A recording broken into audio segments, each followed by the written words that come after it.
And welcome to a brand new episode of the 60-Second Car, the podcast that covers every single minute of the Fast and the Furious franchise. You know, because we're all family and such. This is minute 55. My name is Dan, joined as always by my co-host with the most boast, Mr. Daniel. Do you know what time it is? What time is it? It's looking like it's about 13 past diesel time.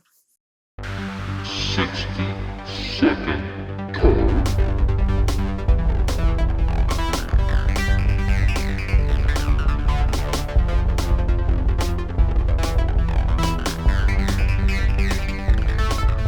Welcome back to the 60-Second Car. We're in minute 55. Family. I gotta lead out of the family.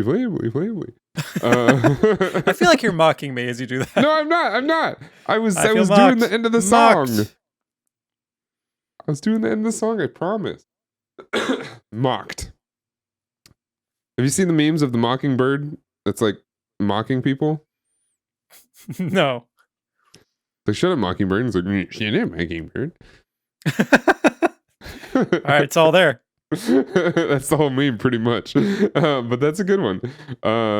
There's all kinds of, more Instagram algorithm stories.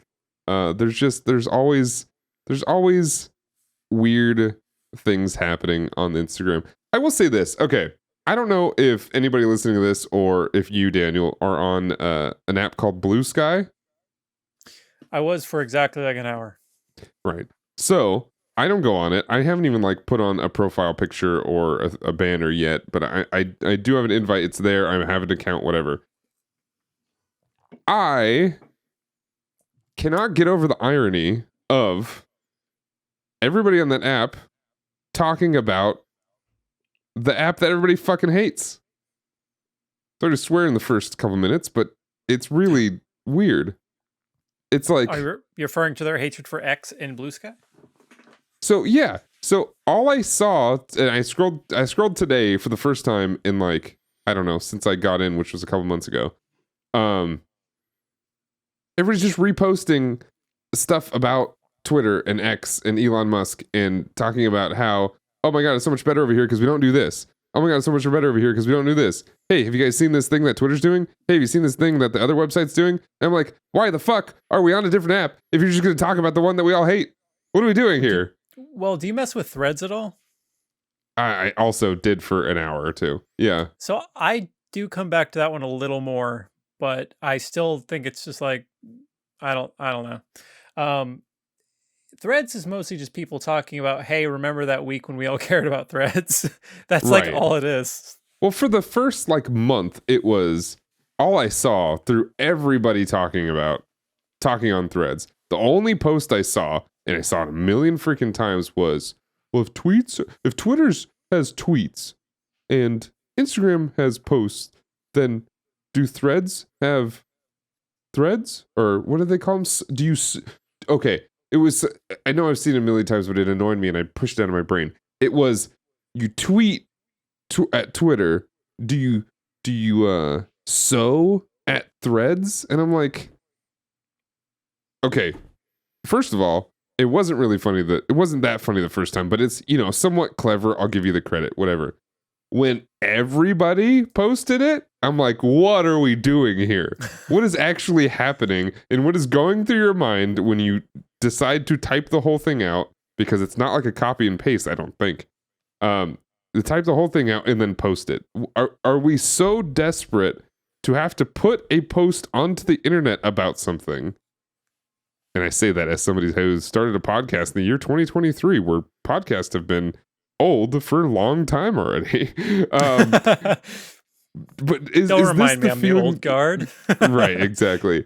Is this need, and maybe you don't know, but is this need to have something posted? Is it to stay relevant? Either to you or to your mind, or is it that it is maybe us as millennials and now Gen Z and the next gen, I don't know who the next Gen Alpha, I think,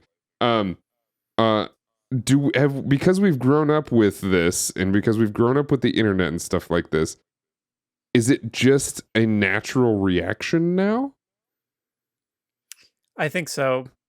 And I think I can unfortunately relate to that because really what one should do before posting a joke that feels obvious is seeing if anyone else has made that joke. However, I've also been guilty of making the obvious joke because I feel like sometimes if I have a joke in my head and I don't say it or put it out there in some way, I I don't know, I'm gonna have like an aneurysm or something. Sure. Yeah. So I feel like there's a tiny version of that, but like it's easier to find out if other people have made that joke. But if I'm just making the obvious joke to my wife to annoy her, it's coming out of my mouth. Right. So I guess here's my point. If you're going to say something that has been said a million times, it's important to think about who's about to hear it, right? Katie doesn't go on social media ever. She doesn't really look at much of anything because it's all depressing and it's all just terrible for your social health. But because of my ADHD, it just everything draws to having to reach out to a general public that I don't know and look at what they're posting and stuff like that. That's a natural reaction for me. But she doesn't see any of this stuff. So if I see something that I genuinely find clever, even if it has been posted or said a billion times, and I know she hasn't heard it, yeah, I'll say it. Yeah, absolutely. Take credit. I made this. Yeah, that's totally fine. Like, right? I feel like that's fine. I will give credit to the other person, but that part between us doesn't really matter. At the end of the day, if we are back to the topic we were just talking about, if we're posting the same thing that we've probably read about 3 or 4 times before posting it on that same exact platform, I genuinely like I get confused and I'm like, who are you saying this to? Because I feel like it's obvious that you're saying it to the people who've already seen it about 10 times today, and I get very lost in that. You just described a hell that I didn't really think of before for somebody, because you recall the show that was on at midnight, correct? Yes, points. So they had hashtag wars, and they had Yes. some social media intern who would go through all those tweets and post some and share them. That poor person probably saw the same joke 1,000 times a night, going through X thousand posts every night, every night doing that stupid show. Which, mind you, was one of my like top 10 shows. I love that show so much. Yeah. But the behind the scenes hell had just had to be awful. Yeah, so that's just subjecting yourself to the same joke over and over. I don't know where I was going with that, other than a revelation, but my heart goes out to, I think Allie Gertz did it for a while. Anyway. Oh yeah, I feel like that is probably something similar to a lot of like pretty daily shows, like, well, for instance, The Daily Show. I feel like as a comedy show that covers like current events and stuff like that, and they kind of want to throw, especially, I mean, the invention of memes have really, I think, exacerbated this ridiculously. But with The Daily Show having to put on 5 shows a week, or is it 4 shows a week, something like that, but enough shows a week to where it's hard, they have to probably toe the line of, do we repeat the joke that we've heard about a million times on the internet because we know it will relate to people? Or do we have to show some class and just always make up something that has not been said, or maybe not said in the same way? And I feel like that is a real struggle. I feel like you have to do A and B, because A, not everybody's on social media and stuff, especially now. There's been like a rather large exodus from X, mostly including myself. Mostly including yourself. I still have an account. I literally went through, used an app to delete all of my tweets and all that shit. I follow 2 accounts. I follow one that just posts rumors of tours, and then the Never Not Funny account, because sometimes they post out, hey, call us and you can be on the show. That's all I follow. And yeah, but I feel like if you're not on Twitter, you're going to see the joke for the first time on The Daily Show. But then, they get paid the big bucks for good reason. They got to go above and beyond. That's why they're The Daily Show. That's why they're so great. Yeah, no, I do buy that, and I do agree with that reality for sure. Yeah. So like I almost deleted Twitter about 600 times. But like every few months I end up finding out that the only way I can message like this person who happens to be maybe another content creator or a game community manager or whatever it is. The only way I can contact them is through Twitter DMs. And I'm like, damn, Yeah. I can't get rid of it because of that alone. It sucks. I felt like that with Facebook. I still have mine, and it's more. I mean, I just kept all the stuff there, but I mainly keep it alive because I have 3 music projects that I'm the admin for: the podcast, the old podcast. I don't think I did one for this one, but I guess I could. And if I delete mine, all those go away, and that's like how Right. we've gotten shows. So Right. relatable. It's all tied to your Instagram account anyway, too. So And apparently can't delete any of that, or else you delete everything. yeah, exactly. Yeah, I don't know. But yeah, social media is the devil. And it's the devil, unfortunately, we have to live with in a lot of ways. Like and subscribe. Follow us on X. We're at 60-second car, I think. Yeah, we are the 60-second car with the word, I think, because I think it's the numbers on Instagram, right? Yeah. Yeah. Yeah, it's the opposite. Whatever it is, it's the opposite on either one because we are We didn't talk about it geniuses before. and we didn't talk Yep. about it. Yeah. Nope. But I mean, I'm happy to not worry about the one on X because, well, fuck it, it's on X. And we just started, so we put all of our social tags at the end of each, blog post and stuff that we write at work and stuff like that.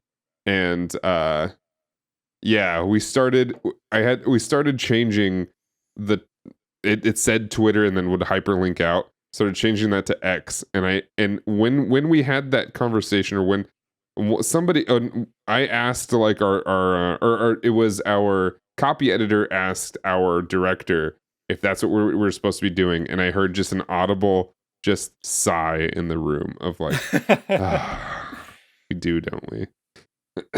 Damn. And it is like it's like, because it's something especially with like a big company, you have to. You can't just not use Twitter, because for some reason there's some psychopaths out there that only still use Twitter or X or whatever, and I'm like, what is happening? How does this even happen? Or there's people who just haven't followed on other platforms, and you can't risk deleting all those people off of your reach. And I'm like, yeah, that sucks, absolutely. Mhm.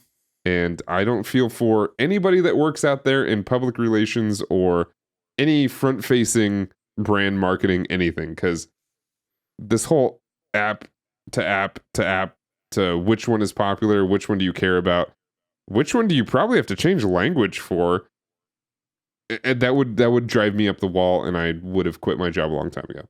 I don't do that, thankfully. I just write as if I'm talking to a single person. And if you don't like the way that goes, then then whatever, move on. But yeah. Anyway, I don't remember how we got here. Should we talk about fast? Yeah, let's talk about fast. Let's talk about minute 55. Yes, minute 55, where we jump onto Sergeant. We just went over these names, but you have them here. What's his name? Sergeant. That's Sergeant Tanner. Sergeant Tanner, and Agent Bilkins is the other guy, and Yes, ma'am. our lovely friend named Muse. Just Muse. So I tried to find more on Muse, like I usually do the rundown of like previous credits, and this dude doesn't have a Wikipedia page, but he's played by Stanton Rutledge, and he has 11 previous actor credits on IMDb, 5 upcoming. He was on The Bold and the Beautiful, Pleasantville, some OJ show, and yeah, so there's he gets the same rundown everyone else gets, I guess. He's also on something called Never Enough, Sex, Money, and Parking Garages in San Francisco. Is that our next podcast where we go with this minute by minute? Yes. He plays PJ Chasim? PJ Chasim. This doesn't even have a storyline on IMDb. No, but it is so weird. Reviews, bad, but not in a good way. That's bad, but not in a good way. That is funny. I do like that. I don't know anybody else on the cast. It's interesting. I technically don't know this guy on the cast. Oh, yeah. I don't know. I don't know. Anyway. But yeah, we've got a lot of interesting things going on here. So we start off with,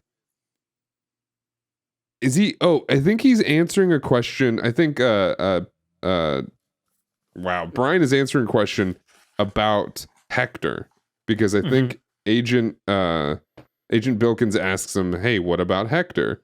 And he's like, I don't know, talking about how it can't be him, blah blah blah blah. And then we get this look.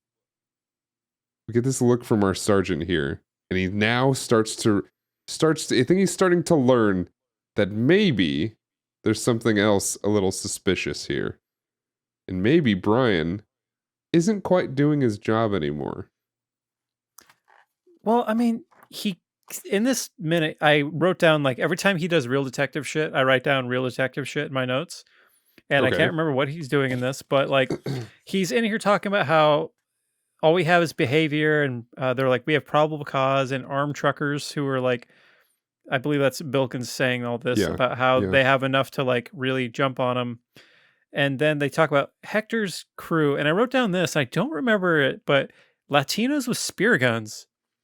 I did hear that. What? I think he says something about. I think he says something about a bunch of Asians doing something too. Yes. It might have been the previous minute or this minute. I can't remember. I think it's in the same breath, but the spear guns thing is what stuck out to me because I don't remember spear guns at all. I don't either. Yeah, what the hell? I don't know. But like, yeah, he rattles off like 3 or 4 lines. You're like, is that okay to say? I don't think that's cool. There's Latinos with spear guns, there's white guys with mechs, and there's Asian people who have very nice hair. Yeah. What was that? What was that? Tanner? Yeah, I don't know. He's yeah, Bilkins goes off on some weird stuff. FBI, am I right? And then and yeah, Sergeant Tanner starts like realizing that, hey, maybe something else is going on, and maybe Brian's not necessarily doing his job. Oh, he's in the middle of saying all this stuff right here. It's during all this. I love this shot. Good job, Muse. Muse trying to look like a sexy hunk. And maybe he's trying to work here. He's trying to get a job somewhere else while doing this movie. And we have contemplating Brian. Oh, and then we have this back and forth. Okay, this is really weird. Yeah. We have this back and forth about how Brian wants a cigarette. Why does this get so much screen time? Why wasn't this cut? Right. I don't know if it's to like show that like Tanner knows Brian maybe a little bit deeper than things have been leading on or what, but yeah, there's like a, I don't know, what, 20 seconds? 25 seconds? I mean, it's a middle chunk of my notes here. It's just a long cigarette scene, and give him a cigarette, don't give him a cigarette, give me a cigarette, no, blah, blah, blah. Like, I thought you quit kind of stuff, and it doesn't come back in any way. Like with the later in the series, we meet Han. Han is a former smoker, and you could tell that because he has an oral fixation, which is why he constantly eats. Brian doesn't have that at all. They don't establish any of that same character of him being a former smoker like they do for Han. So, like, what is the point of this scene? Well, side note, I think I do feel like maybe Han is not the greatest actor, and that's what helped him act. I don't know, and they wrote that in, possibly. Shut your fucking mouth. No, I'm not dissing him at all. I'm just saying that in this like, house we honk for Han. Okay, one of the I would say one of the better actors in Hollywood still, even if he's not the greatest guy, but whatever. Brad Pitt does a lot of eating in a lot of scenes, and I think that helps his acting a bit. Oh, yeah, just saying. Fine. But yeah, I'm just saying. I know. I'm not trying. Han family, don't come after me. All right. My family out there, the Han stands. I'm also a Han stan. Don't come after me. All right. I don't need that heat right now. That reminds me. A friend of mine texted me earlier. He says, "Guy who played Han announced that he'll be directing the new Initial D movie." Does that mean anything to you? Initial D, yeah. It's a racing anime from the maybe earlier than the 90s. It is it is a very popular racing anime. It's 1996. Oh, that's volume 2. Anyway, the 90s. Oh, these are the manga. Okay, it must have been around the same time though. Anyway, yeah, you've never heard the meme sound of they're like it's like you'll see anything come skidding around the corner. Cats come flying around corners, they'll throw the initial D music on top of it.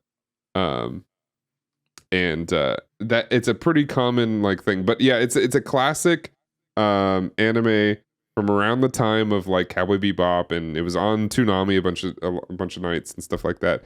And yeah, it's about cars, it's about racing and stuff like that. So that kind of makes sense. Fitting. Fitting. Yeah, I don't know. I didn't know he was into anime, but that's kind of cool. I didn't know he's into directing either, but I guess every actor thinks they can direct. So who knows? What was I saying? Cigarettes. Yeah. So, sorry, that sounded like a weird, like superliminal advertisement for cigarettes and smoking. Where was I? Cigarettes. Cigarettes. Oh, I saw they like smoking. More. Smoke. Oh, hey, smoking's so Navy. cool. Kevin, we be real. Smoking looks pretty cool. Smoking looks cool. There's nothing cooler than a dude leaning against the wall smoking a cigarette. You sound like you've been smoking. I do very much do. I kind of feel like I've been smoking sometimes. But yeah, okay. So smoking. Go smoke. Buy 2 packs a day. God, my mom smoked and my grandparents smoked, and same. I mean, both my parents, all my grandparents. Yeah. I don't get how you afford that stuff, man. It's ridiculous. Dude, at Aftershock, everyone was smoking, and they're like, I feel like people had to choose between a pack of cigarettes and like bringing water, and they all picked cigarettes. Yeah, cigarettes are they're in like the double digits of a pack now, I think. Pretty sure. That's crazy. Guys, don't smoke. It's not even for your health, but it's bad for your wallet. Jesus. Mm-hmm. But the reason I think that this scene exists, I don't know why it went on so long, but the reason I think this scene exists is to sort of show that he's stressed, maybe.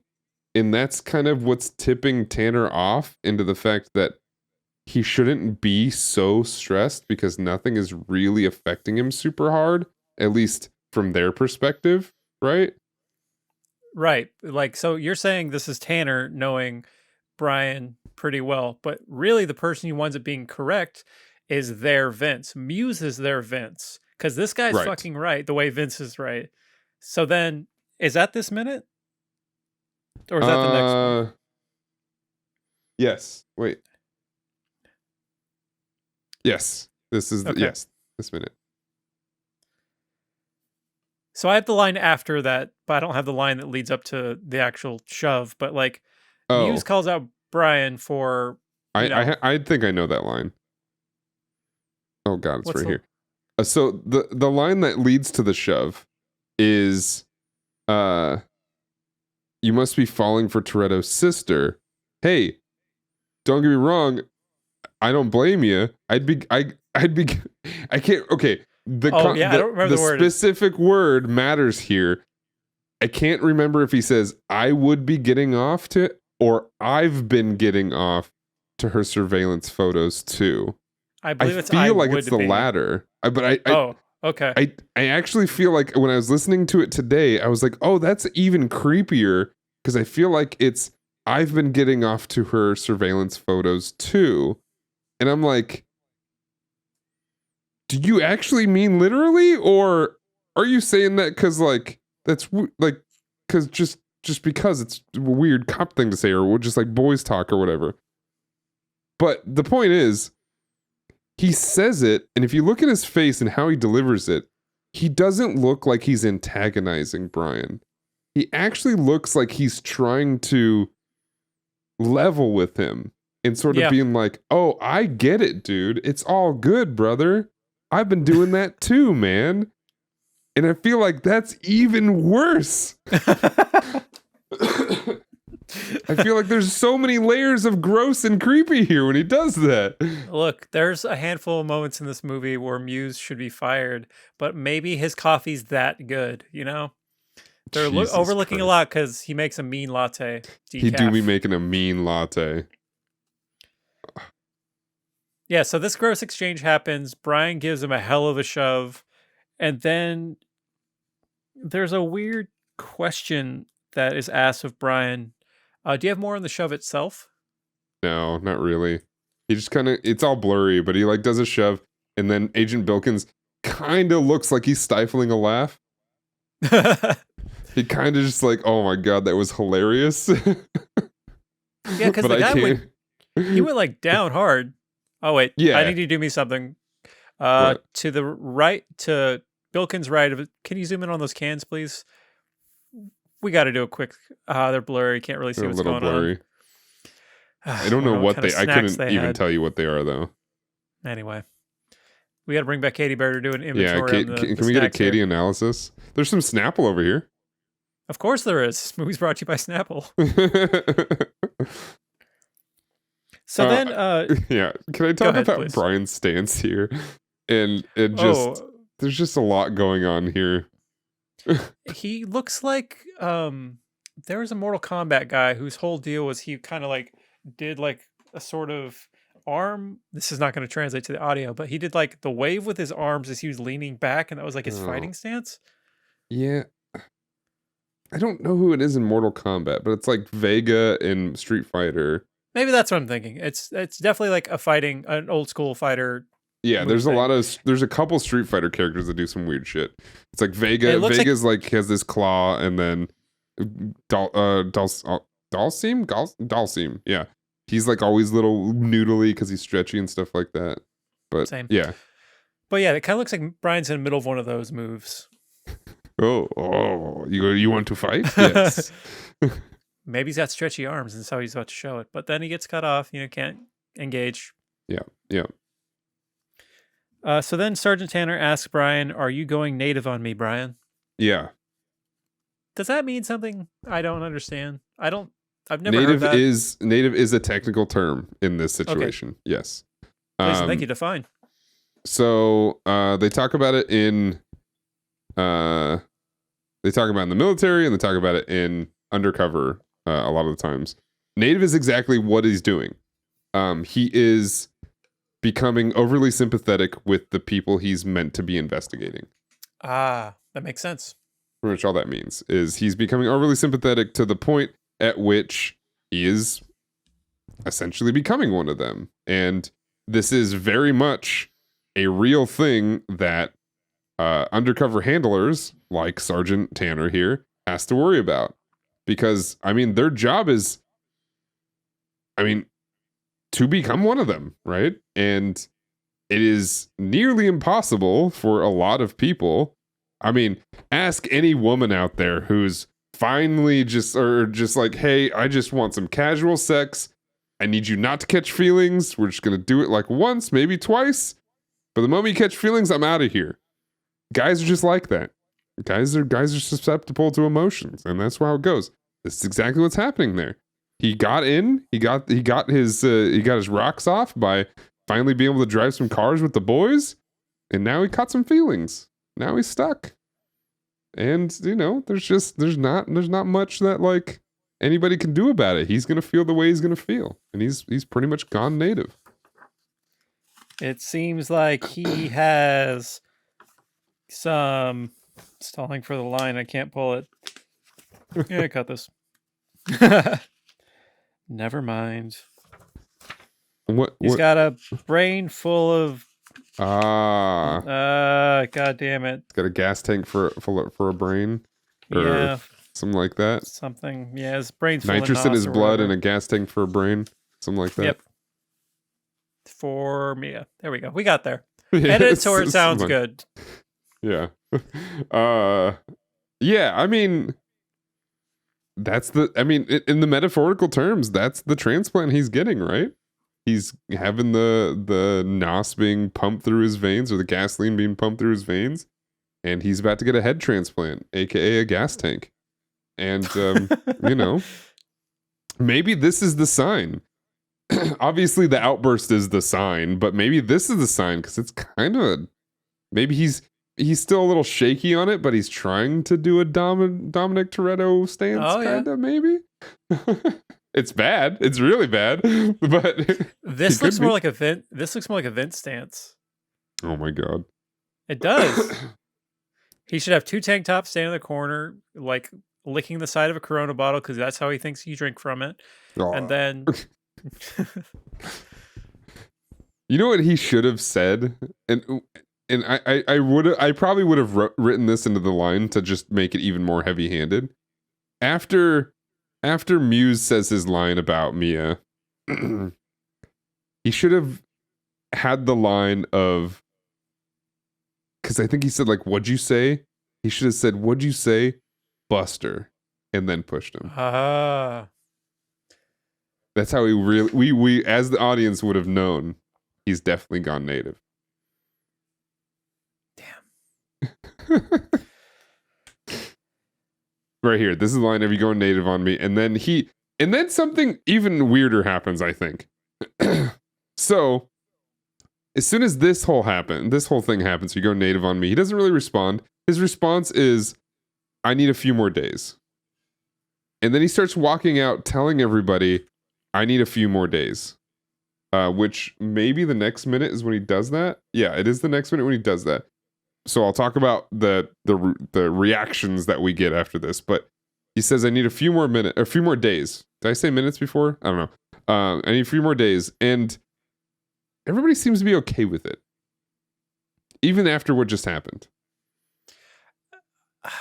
I feel like they're in too deep. They can't just pull him now either. Yeah. Because that's weirder if the guy just stopped showing up. So I don't know. Their whole thing seems fucked. And everyone's aware of it now, but they can't just pull the plug and get what they want out of it. So they got to let Brian hopefully do his job. Yeah, because there's nothing weirder. So, like, it's weird to be like, for the crew to find out that he's a cop and the cop's been onto them. It's even weirder to just be like, yeah, you don't show up anymore. Just ever. You just cut ties. Mm-hmm. You're just gone. And they just pull you all the way away. Like, that would ruin your entire investigation, right? Because not only would people be weirded out by anybody coming through and trying to infiltrate again, but they'd probably be like, yeah, we're never letting a new person into our crew because the last one just fucking disappeared. That's what happens if you join up with us. You just get gone. You gone girled. Which does, like, kind of, in a very weird way, as I mentioned, I think last time we recorded, that I did rewatch Fast and Furious, and that's kind of how it goes between Brian and Mia. They finally meet up in that movie again after 3 movies, 2 movies in between, I should say. They finally meet up in that, and they sit down together at this diner. I don't know how much time has passed. I think it's only been a few years. But they finally sit down in this diner and they look at each other, and it's kind of like Brian just literally disappeared for a while. No contact, no anything. And he's sort of trying to play this weird bad guy, but also not good guy. And that's where the famous line from Mia says, maybe you're the bad guy trying to play the good guy. And then it's kind of a callback to this. Damn girl. I mean, she's the voice of reason in many ways. But yeah, I think that's going to do it for minute 55. I think so. Do you have any more? Do you have anything else in this? No, I have a line I don't remember what it's about, so I'm just going to skip it. Okay. It's fair enough. Thank you all so much for watching. I appreciate it, and we appreciate it. Thank you so much for checking us out here on YouTube or on your favorite podcasting device, app, whatever it might be.